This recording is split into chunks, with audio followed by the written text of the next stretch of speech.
നമസ്കാരം. വെഞ്ഞാറമ്മൂട്ടിൽ അഫാന്റെ ക്രൂരത കേട്ട് മനസ്സ് മരവിച്ചിരിക്കുന്ന മനുഷ്യരുടെ മുൻപിലേക്കാണ് താമരശ്ശേരിയിൽ ഷഹബാസിന്റെ മരണവാർത്ത കൂടി എത്തുന്നത്. ഷഹബാസിനെ അടിച്ച് മരണാസന്നനാക്കിയ ശേഷം പൊരുത്തപ്പെടണമെന്ന മെസ്സേജ് കൂടി കുറ്റവാളികൾ അയച്ചു. കൊന്നാൽ പോലും ഒരിക്കലും പിടിക്കപ്പെടില്ല എന്ന അമിത ആത്മവിശ്വാസവും അവർക്കുണ്ടായി.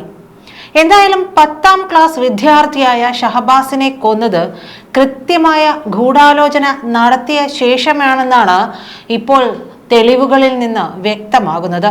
പോലീസ് കസ്റ്റഡിയിലെടുത്ത 5 വിദ്യാർത്ഥികളിൽ പോലീസ് ഉദ്യോഗസ്ഥന്റെ മകനുമുണ്ട്.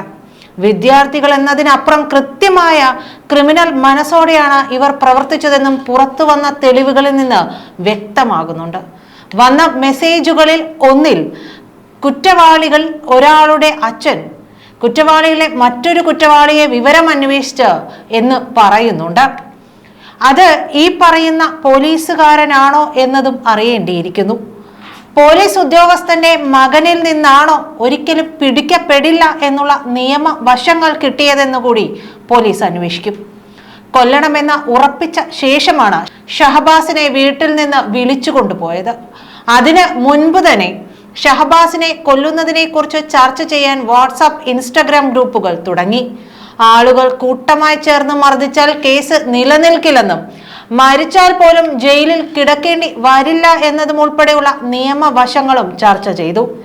SSLC പരീക്ഷയായതുകൊണ്ട് അതിന്റെ ആനുകൂല്യവും ലഭിക്കും. പ്രായപൂർത്തിയാകാത്തത് കൊണ്ട് വലിയ പ്രശ്നങ്ങൾ ഉണ്ടാകില്ലെന്നും ഇവർ മനസ്സിലാക്കി വെച്ചു. അന്വേഷണം എന്തായാലും ഊർജിതമാക്കിയിട്ടുണ്ട്. കേസന്വേഷണം പുരോഗമിക്കുകയാണ്.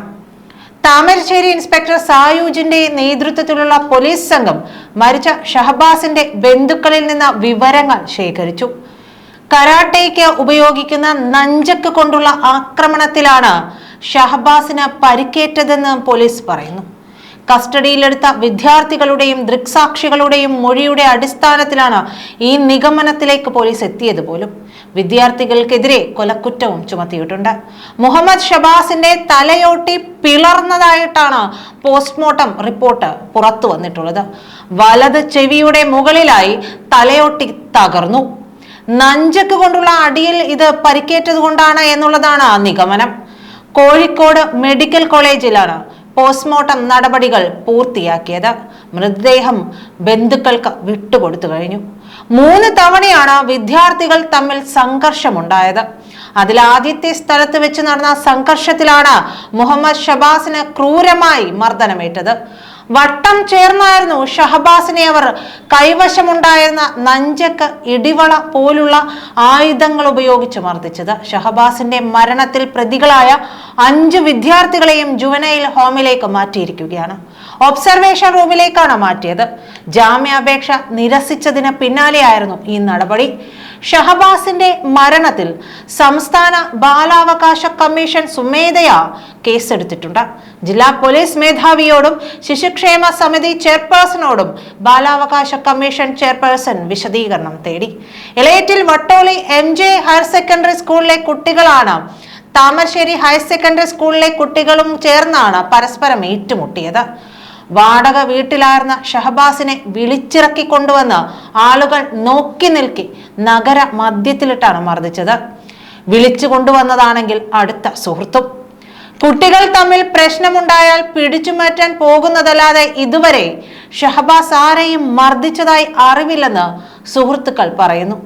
മുൻപും എളേറ്റിൽ സ്കൂളിലെയും താമരശ്ശേരി സ്കൂളിലെയും കുട്ടികൾ തമ്മിൽ പ്രശ്നമുണ്ടായിട്ടുണ്ട്. അതെല്ലാം ചെറുതായിരുന്നു. പക്ഷേ മർദ്ദിച്ച വിദ്യാർത്ഥികൾ ഇതെല്ലാം പകയായി മനസ്സിൽ കൊണ്ടു നടന്നു എന്നാണ് സംശയിക്കുന്നത്. ഒടുവിൽ ഫെയർവെൽ പാർട്ടിക്കിടെയുണ്ടായ പ്രശ്നത്തിൽ എല്ലാം കൂടി തീർത്തു. പഠനത്തിൽ ഉൾപ്പെടെ ഷഹബാസ് മിടുക്കനായിരുന്നുവെന്നും സുഹൃത്തുക്കൾ പറയുന്നു. സാമ്പത്തികമായി വളരെ പിന്നാക്കം നിൽക്കുന്ന കുടുംബമാണ് ഷഹബാസിൻ്റെത്. ഉപ്പ ഇക്ബാൽ ആദ്യം ഗൾഫിലായിരുന്നു. ഇപ്പോൾ നാട്ടിലെത്തി പെയിന്റ് പണി ഉൾപ്പെടെ ചെയ്യുകയാണ്. വാടക വീട്ടിലായിരുന്നു ഇവരുടെ താമസം. സ്വന്തമായി നിർമ്മിക്കുന്ന വീടിന്റെ പണി പുരോഗമിക്കുകയാണ്. ഷഹബാസിന് 3 അനുജന്മാരാണ് ഉള്ളത്. എന്തായാലും ഇതിലെ ക്രൂരത നമ്മളെ ഞെട്ടിപ്പിക്കുന്നതാണ് എന്നുള്ളത് പറയാതെ വയ്യ. നന്ദി.